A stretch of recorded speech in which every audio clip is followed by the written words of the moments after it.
is starting to be able to develop basic analyses of what's going on in any particular trust and safety scenario. And that's something historically we've had to rely on humans to do, and humans who often are working in conditions that are not ideal as professionals.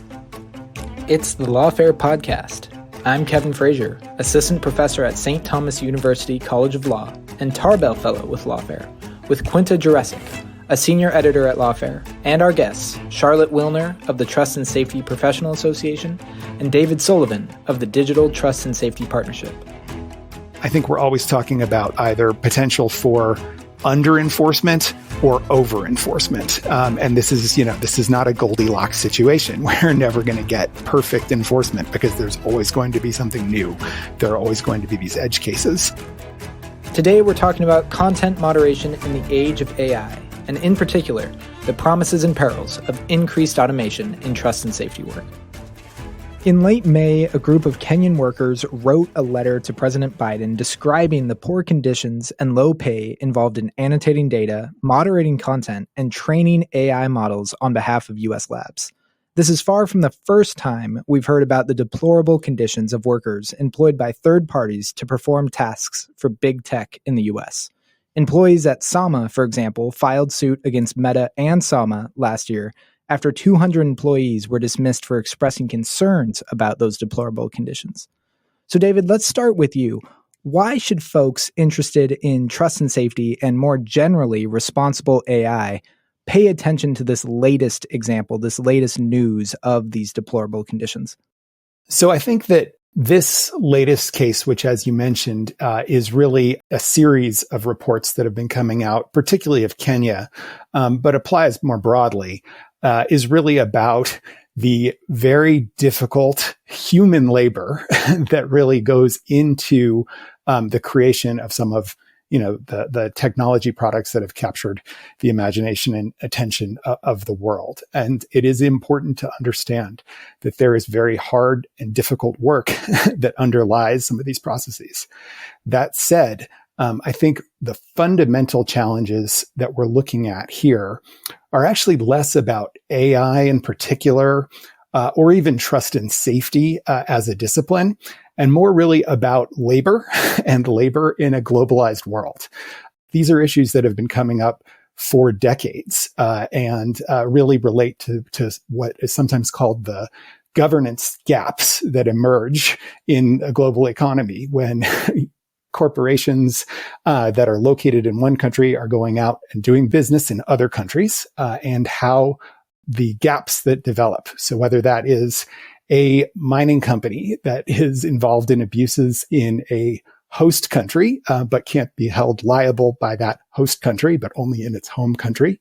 Or on the flip side, when a government demands that an international internet company take down content or hand over people's data, and what you can do when they use the force of law in that local country to make those demands.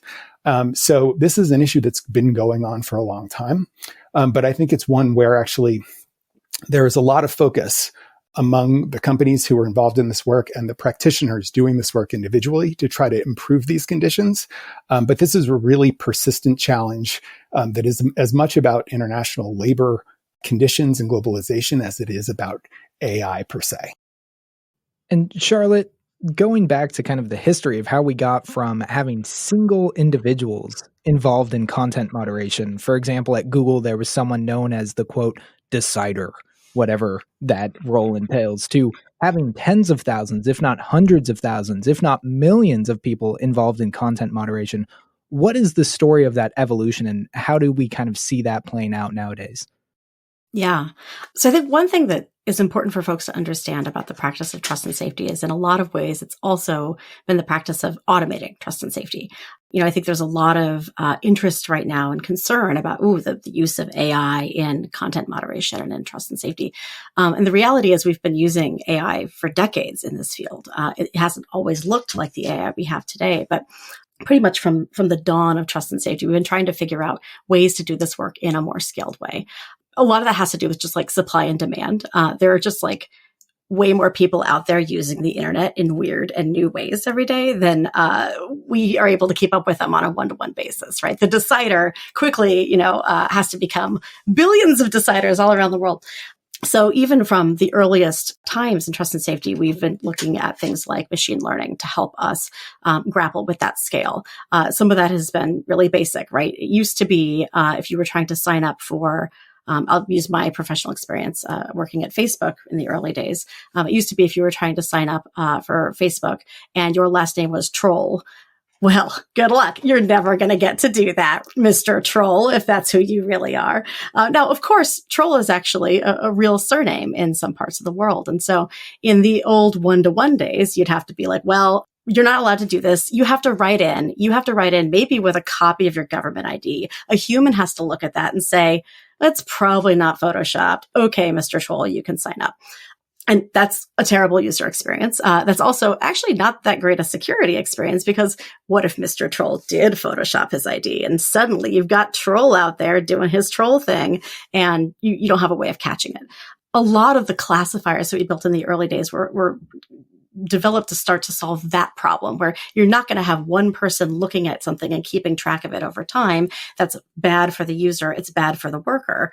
Instead, you have these probabilistic guesses that are being made based on data you're feeding into a machine. And then humans are used to feed decisions back into that machine to help the machine make better and better choices.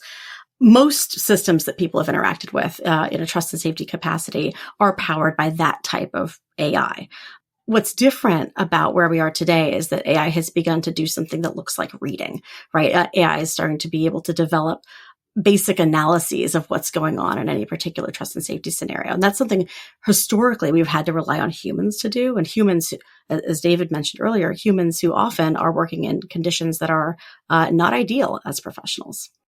So OpenAI itself has really touted the power of ChatGPT to assist with content moderation.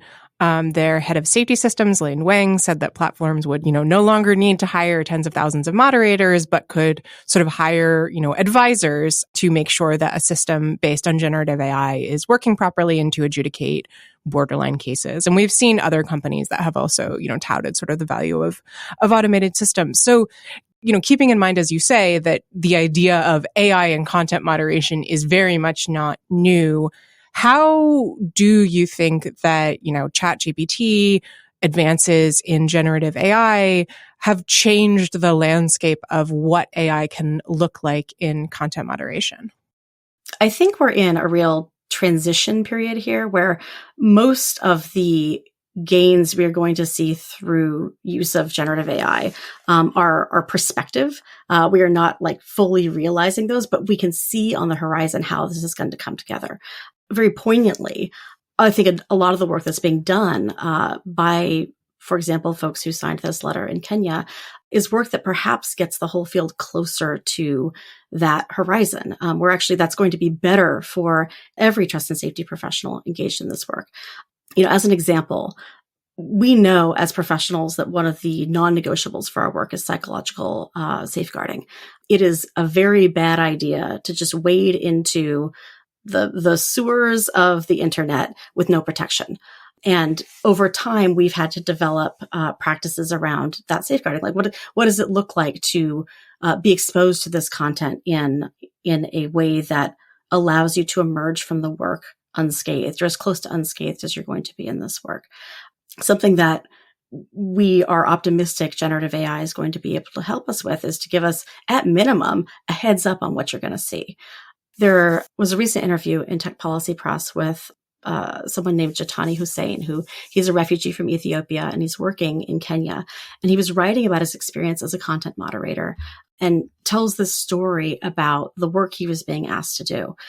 He was hired because they needed someone who spoke Oromo, which is one of the languages of Ethiopia.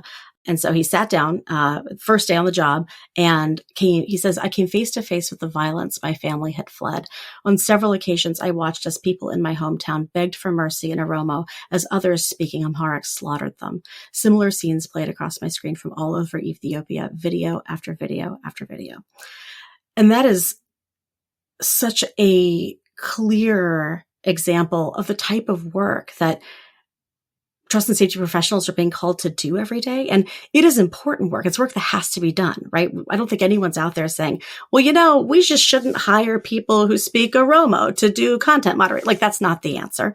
But similarly, it's quite problematic, I think, to be looking to these populations of vulnerable people and say, hey, you, because of the trauma that you're carrying, are also uniquely qualified to take this job. Won't you come on in here? Right. That's also like a problematic exchange, right? Something that AI is going to allow us to do is at minimum be able to partner with with the professionals in those roles to say, hey, you're about to see something that you have to make a choice on. It's a video. It depicts the following things, we think. The following words were said. Now, are you ready to go on in, right? And we know just from the types of studies we've been able to do in the field that type of priming really helps people from a psychological health and safety perspective. And those are the types of interventions that AI is ideally going to be able to help us start with. But there's also a world where like AI gets good enough to actually do that work, right? And then we're not asking Jitani Hussein to go in there and say, hey, take a look with your eyeballs, right? What if instead workers like him could be tasked with sort of adjudicating disputes within the machine, right? That's more of the ecosystem that we're looking towards. And that is, painfully in this moment, a lot of the labor going into these machines is going to unlock that future for the rest of the professionals. I would just add that I think, as Charlotte mentioned, sort of this work has always been a blend of human activity and technology. And so I think when we look at how companies are continuing to adapt and evolve the AI dimension of the work, it is, as she mentioned, augmenting the experience for humans and hopefully reducing the amount that humans have to spend, the time they have to spend looking at the worst of the worst, the egregious content that goes with all those sort of psychological harms.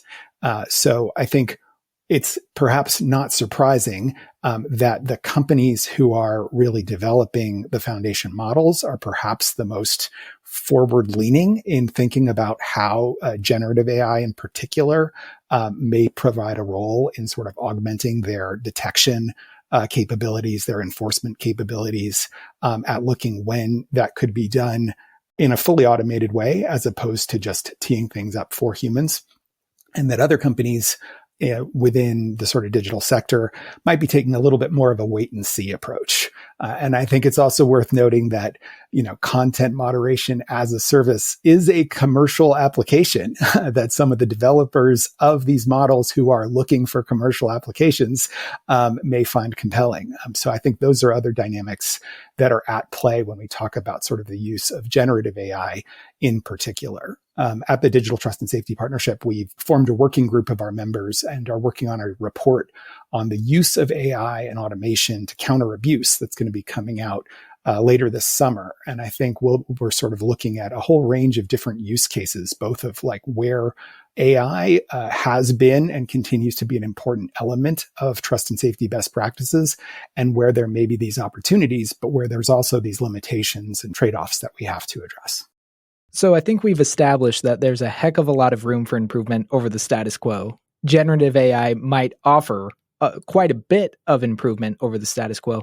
David, what though should we be concerned about? If we see generative AI and more automated systems play an increasing role in content moderation, what are the risks associated with that we haven't quite discussed yet? Well, I think when it comes to the use of AI in trust and safety in particular, we're talking about sort of detecting content that might be violating a given service's, policies, enforcing that content, or sort of prioritizing that for human review. I think we're always talking about either potential for under enforcement or over enforcement. And this is not a Goldilocks situation. We're never going to get perfect enforcement because there's always going to be something new. There are always going to be these edge cases.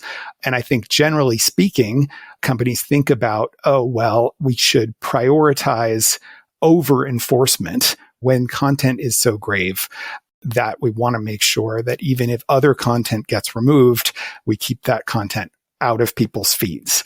the alternative is prioritizing accuracy when the risk of of getting it wrong is greater. That said, when you look at this in any really particular area, it's hard to actually draw those lines. So it's easy to think of something like child sexual abuse material as being one of the most harmful forms of content, illegal nearly everywhere. Companies are really focused on removing it. So that might be somewhere where you want to bias towards over enforcement. That said, if there is a false positive and someone is wrongly kind of reported, that can ruin an individual's life in very consequential, far-reaching, and irremediable ways. So that's just an example of how these trade-offs are never as easy as you think they are, even if there are certain rules of thumb that I think the trust and safety field tends to follow. And I think one concern that is well established with a pivot to AI or more heavier future reliance on large language models in particular is resourceness gap when it comes to languages other than English, and sort of been a lot of languages in the majority world in particular. Alia Bhatia and Gabriel Nicholas, I think, have done a lot of work on this issue over at CDT, where they sort of were outlining, well, hey, AI could be really good for a lot of these use cases, but there's a very clear gap in its capabilities when it comes to under-resourced languages. This is an area where I think there's a lot of room for trust and safety professionals in these countries to contribute to that, to actually close that gap. But it's also, right, this catch-22 where the more sort of the global labor market is needing to draw from these smaller and more vulnerable populations, the more vulnerable they are to, potential exploitation or abuse in the workplace, depending on the business model. And so this is kind of one of the trade-offs we're looking at in the field right now, is how do we ensure that we are closing that gap to unlock sort of the promise of AI and the protective qualities of AI in this work for everyone, without sort of pre-victimizing a set of people to be able to produce that outcome. I wanted to ask you about that specifically, actually, precisely because it seems, if I'm understanding correctly, to go exactly to your example of the Oromo speaker, where this is someone who is uniquely qualified. And perhaps, if we turn to generative AI, is uniquely qualified to understand a language where there is probably less of a corpus on which the language is trained, but precisely for the reasons, he's qualified for exactly the same reason that it's incredibly traumatizing to him to do that work. And I've also been wondering about, how this might play out in languages like Arabic, for example, where there are just an enormous amount of dialects, or other languages where there's just not a lot that's written online, or the material that's written online is written in, a more formal fashion that doesn't actually correlate to how people speak. And of course, to some extent, we've been dealing with all of these questions in content moderation, of course, for a very long time. But there seems to me to be, on the one hand, a real promise and possibility to have, really get communities that have been poorly served by moderation practices to be much better served if it's, you can kind of feed all this into an AI and say, please remove all of the, Estonian racial slurs or something like that. But at the same time, the AI is going to be much less equipped to kind of do that work in the first place. And that does seem like a real bind to me. In terms of resolving that problem, I mean, how are you thinking about ways to kind of square that circle? Is the solution, better working conditions for the people who are doing that kind of initial work, more awareness of, the need for psychological preparation? Is that sort of what you would propose? Well, I will start off by saying, just as a disclaimer, my background is as a content moderator and not as like an AI scientist or a linguist or a labor relations expert or an economist. So full disclosure, I think there are a lot of people out there who have done a lot of higher quality work than the commentary I'm about to give you. And if I say something wrong, email me and tell me I'm wrong, and I can say it better next time. So I think the answer to some degree is all of the above. I know there are a lot of more sophisticated answers to how do we get less resourced languages into these models? And sure wish I'd brought some of those today, but It's actually something we're doing a roundtable about through the Trust and Safety Foundation, which is one of the nonprofits I oversee. We're doing that roundtable at TrustCon, getting a lot of people together to talk through, like, how do we grapple with the reality that there are a lot of communities who need the same level of, online governance as any other community, but there are only so many speakers of that language. There are not a lot of written, resources for that language online or potentially even offline. So how do you grapple with that question? Certainly a place you start is in the working conditions. And, this brings me back to talking about the letter. One of the phrases that really stuck with me in that letter is the authors say that we need these jobs, but not jobs at any cost. And I think it was such a strong encapsulation of what it means to work in trust and safety, what it means to be a content moderator. I think any trust and safety professional reading this letter can recognize so many pieces of it, right? Like the low pay, the invisibility of the work, people not recognizing the importance of the work, the psychological impact. Frontline content moderators, I think in particular, are exposed to things that they should never even have to see once. And yet so many of us carry it with us for the rest of our lives, long after we leave these jobs. And nobody wants to trade their psychological health for their financial stability, but thousands of people are doing that every year. And the problem is both the economic systems that drive that exchange and, critically, the need for humans to look at this content at all. The letter talks about the need for good jobs, and it got me thinking about, like, what is a good job? What makes a good job in trust and safety and in content moderation specifically? To your question, like, good pay and good benefits are table stakes. It is not a good job if you are not being fairly compensated or being given the appropriate psychological support, just like career support, right? But those two things, like, even if every content moderation job was amazing pay, right? That does not actually make for a good job. There are a couple other features that I think are really important to consider when we look at how are we actually getting folks in the door to solve these problems. One is just evidence-based worker protections. There's increasingly a lot of research about what does and doesn't work when it comes to psychological support and interventions for folks exposed to this content. It's pretty clear from the ongoing story about some of the experiences in Kenya in particular, that those professionals have not had access to those resources. And some of that obviously is counseling, right? A lot of that is actually also just the tools available to them. There's a paper that was out a few years ago called The Psychological Well-Being of Content Moderators. And it talks about, like, there are specific types of interventions you need to be providing on the work site to make this a less scarring experience. So it's not just like you need to have good pay. You also need to have someone employing those best practices in the workplace. Finally, autonomy plays a huge role in whether something is a good job.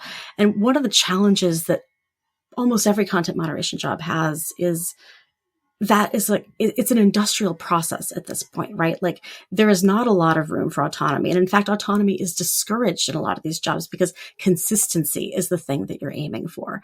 And you understand why that is from a, sort of production line perspective, but that's, like, not a great job for anyone to have, even if they're not psychologically scarred by the work, even if what they believe is, oh, this work is very important and someone should do it. And I think you really need to feel like your work has greater purpose, that you're working towards something, that the experiences you are bringing to that job actually matter for that job and inform the work that you do. And I think that's especially true if you've been recruited to the role you have because you have that specialized experience, right? And that third one in particular is, I think, where, again, AI actually holds so much promise for us. If it's a kind of job where you need to have something repeated consistently 100% of the time and explainable 100% of the time, actually humans shouldn't be doing that job. We're pretty good, but, like, we can't explain what we're doing a lot of the time, right? We aren't consistent all of the time. If we actually could get a robot to do that, and then we just get called in when someone disagrees with what the robot did, that's actually better for everybody, right? That's better for the public, who are always saying, why did you make this choice? And moderators are like, sorry, I don't know. It's complicated, right? It also is better for those employees because they are then able to say, well, I'm not here to, like, push the button, right? I'm here to adjudicate this disagreement. I'm here to look at this policy and say, well, now, wait a minute. I can see how this is having an adverse outcome or an unintended outcome, right? It's more of those higher skilled roles. And I think, again, going back to the letter where like the signatories are looking for good jobs, that's an example of a good job. And I think those are the type of jobs that we really need folks from all of these different countries to be able to participate in fully and with autonomy. And I think that increasingly is the direction we have to be moving from a content moderation perspective. So in addition to employees working either, for contracted companies, when it comes to communities affected by these kind of crises and situations that crop up when it comes to content moderation, and when it comes to trust and safety more broadly, there is also this kind of risk of consultation fatigue, and sort of when each company is coming around to do their, human rights impact assessment and talking to the same under-resourced human rights organizations out in the field who are working on these issues and documenting challenges, especially when a lot of the challenges we're looking at are systemic in that they are not limited to a particular platform. So, an example of one of the, I think, topics that are a particular focus right now in the field is pig butchering schemes going on, which often involve, of course, people being trafficked to work for what they think is a good job and then wind up having to do, run these romance scams and extortion involving cryptocurrency. And a lot of these folks a lot of these schemes are based out of Myanmar for various reasons. That's one of these challenges that is better seen by looking at this from different perspectives of, here's the messaging app where folks are initially reaching out to folks. Here's the cryptocurrency that's being used to actually kind of run the scam. So the recent announcement of a group of companies working together on this, including folks like Match Group and I think Meta, that's an example of how companies can come together and think about how can we as a group try to do this in a way that also doesn't put the same pressure on the same people to constantly be doing a kind of the labor of, sort of telling each company what's going on. So I think there are some grounds for greater collaboration to produce more effective outcomes when it comes to trying to respond to some of these issues. I think there are also some challenges, some easy answers that are not necessarily the super effective ones when it comes to this issue of going back to labor. There's definitely folks saying we should just end outsourcing and bring all of this in-house and that'll solve the problem. And I think that, sort of one doesn't necessarily reflect one of the reasons why companies wind up outsourcing these functions. It's partly because they need people that they are not easily going to be able to find who have that, cultural context and have those language skills in many places around the world. And there simply are firms that are set up to do that, which is not what a social media company or a messaging company or another, digital or dating company is set up to do. And I think there's also pressures nowadays, for example, with regulation. If you look at the EU Digital Services Act, there's a lot of pressure on the very large online platforms to have numbers of people familiar with different EU languages to moderate content there. But are the EU languages the languages that should be highest priority of companies to moderate? Even in Europe, there's a lot of languages that are not official languages of the EU that folks might want to be paying careful attention to moderating. So I think, there are some challenges there that also need to be worked through. I do think when you look at some of the sort of signals of what's coming out of industry, that the focus on this that Charlotte really spoke very eloquently to is clear. When you look at the agendas of conferences like TrustCon or the Marketplace Risk Conference, you see a lot of focus on well-being. You do see a lot of work trying to build out sort of science-based, evidence-based standards in the DTSP best practices framework.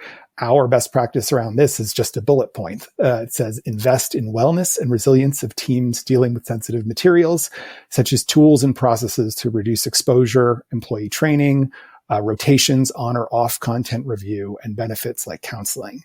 But that's the bullet point. But, as companies actually assess this stuff, as they develop policies and procedures, you can build that out, and you can build that out with the benefit of science about what works and what doesn't. And that, I think that's how you start to get to better conditions for those workers. So going to a different part of the content moderation process and building off of your mention, David, of the DSA, we've seen this new tension about getting the balance right between technology and humans in a latter phase of the content moderation adjudication process, which is the appeals process. So if we look to Article 20 of the DSA and this explicit requirement that complaints be reviewed under the supervision of, quote, appropriately qualified staff, end quote, there's an ongoing debate by some scholars about what does that supervision actually entail. Is that review of each and every appeal, or could that refer to a more systemic review? So now as we're thinking about content moderation appeals, how is AI changing how we should think about where we should have a human in the loop and which humans should be involved and under which conditions? I mean, it sounds like yet another can of worms has been opened. So David, why don't we start with you? Well, I think we're looking at now how is regulation, particularly in Europe with the DSA in effect, and the DSA has been in effect for longer for the very large platforms, and there's less requirements for platforms that are smaller. But I think these kinds of requirements are ones which are really starting to drive compliance efforts by companies that is generating an enormous amount of data and an enormous amount of paperwork. But we don't yet know, I think, what the effect of that is going to be on the effectiveness of these operations. And I think appeals is one of those areas where it's long been a real point of interest from whether it is civil society organizations and NGOs, researchers, regulators, this notion that you need to have an appeal. You know, the operational effectiveness of appeals processes, I think, is another question. That may be one that Charlotte can speak to a little bit better than me, having seen the inside of that. So I do think that, you know, we may be seeing some, and we'll see if it, you know, I think the optimist in me says that some data will be generated by how companies implement these requirements, and that the appeal of the appeals piece of the DSA is that based on that, you could perhaps evolve what the regulation says and find sort of more nimble and agile ways of doing this in the future. The pessimist in me says we're going to be locked into companies doing industrial level sort of operations that don't necessarily amount to a better experience for users of these services. Charlotte, if you'd like to jump in, are we just moving issues we've seen in frontline content moderation to a latter stage in content moderation? We're not even moving them. We're like duplicating them, sort of. I like that David presented an optimist and a pessimist, because I'm just going to show up as like the pessimist. So I agree with David's pessimistic side. I think there's definitely a concern that once you're dealing with the scale that we're talking about with these companies, it is this industrialized process, and it is much more difficult to pivot an industrialized process because it takes so much work to put it together, and it would take a lot of will to take it apart. And so I think one of the lessons I am afraid we are going to learn through the DSA implementation is that we wish we were asking for different things, or we wish we were asking for more and other things, or maybe slightly less of that. And it's going to be a little too late, where, you know, companies are already going to have these almost calcified processes in place. It's just going to be harder to iterate. And that probably sounds like a very, you know, technocratic perspective. And I admit I am from Silicon Valley, and like, you know, okay. But like, I think it will be difficult to adapt and sort of incorporate what we learn because of the size we're starting with. I think that the appeals requirements are in general a very good thing. I think that like appeals tend to provide both the end user and honestly the you know, the team behind them at the company a lot of good information on like, where are things going wrong? How can we improve the way we communicate about this? Oh, actually, this is a mistake. Oh, actually, we're making a lot of mistakes. How do we fix that? Right. There's a lot of opportunity for that type of learning. At the same time, this goes back to something I was saying a little earlier.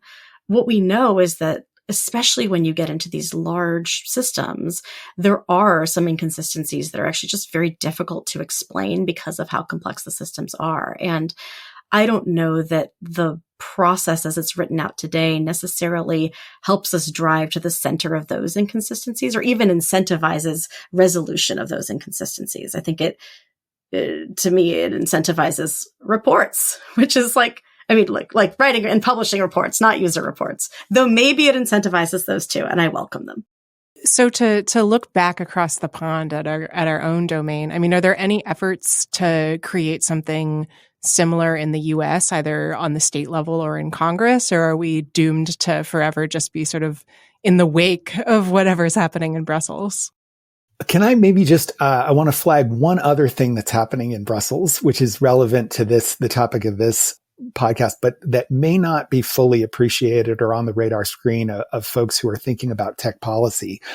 Because earlier I was thinking to myself, looking at all of the online safety regulations that are out there, whether it's the Digital Services Act, the Online Safety Act in the UK or in Australia, or some of the stuff that's happening at the state level in the US.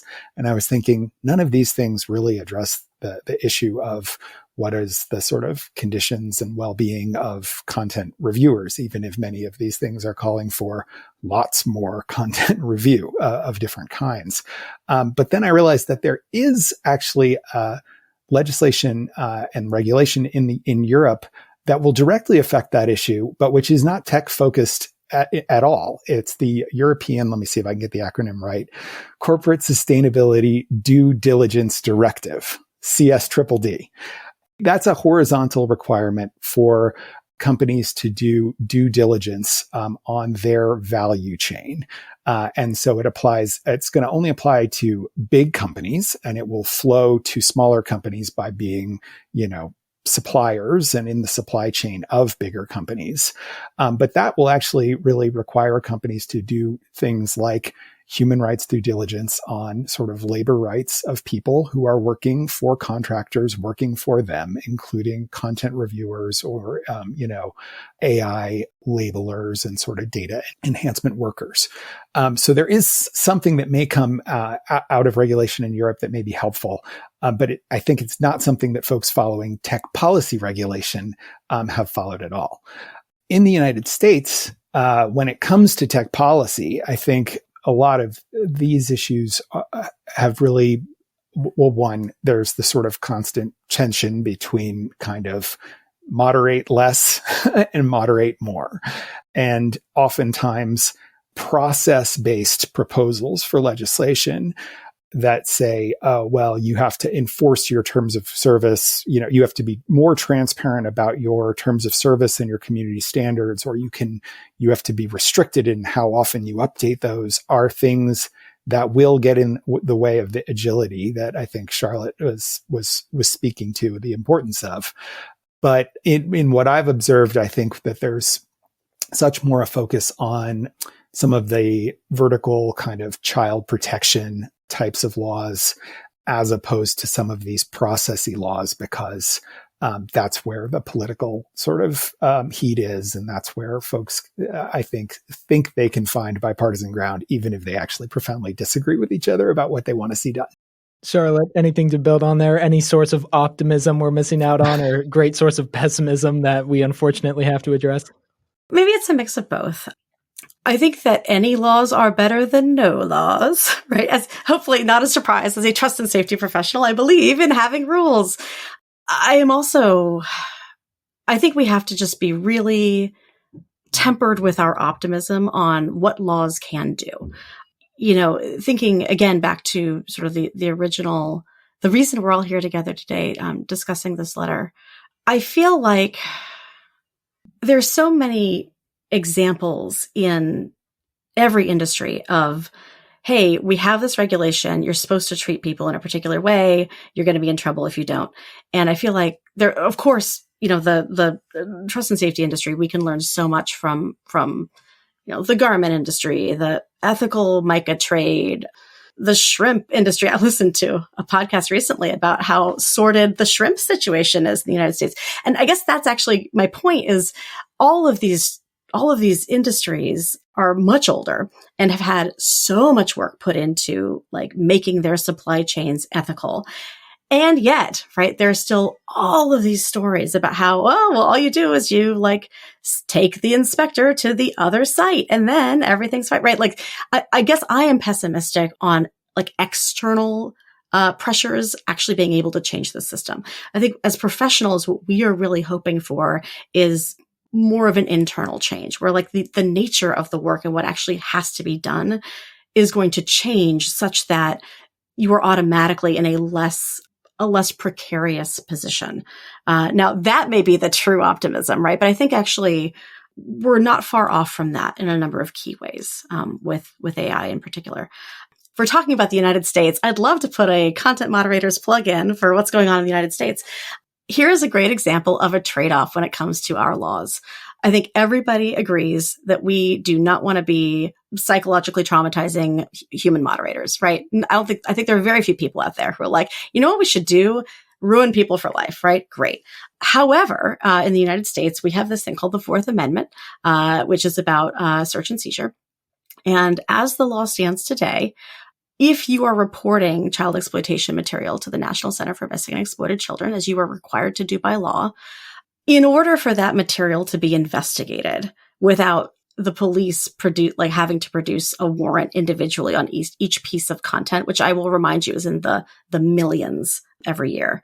In order for that to happen, you have to certify that a human has viewed this piece of content. And we have systems now that allow you to look at a piece of content once, say, wow, that is, definitely child abuse, label it as such, send it off. And you can actually just every next time that imagery comes into the system, you're able to automatically send it. You're able to say, oh, someone has already seen this. Someone has already made that determination. Maybe it's gone through double or triple review. But got it. Send it on. We're totally 100% confident this is abusive. Now, in order for that to be used, in order to give the National Center permission to investigate that abuse, you have to have a human looking at it.